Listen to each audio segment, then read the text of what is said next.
Si nosotras somos comadres, nos acercamos a la otra, la apoyamos, la acompañamos, la orientamos. Pero nuestra estrategia ha sido de comadreo porque aquí en Buenaventura, por el contexto de violencia en que se vive, no se puede estar haciendo un trabajo que llame mucho la atención.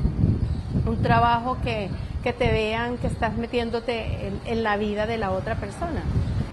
Entonces acompañamos y hacemos visibles los feminicidios, las violencias de género.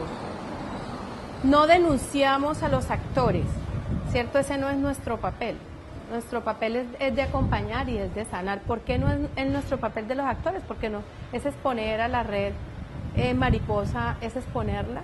Y lo que nosotras queremos es permanecer para poder trabajar, ayudar, acompañar a las mujeres.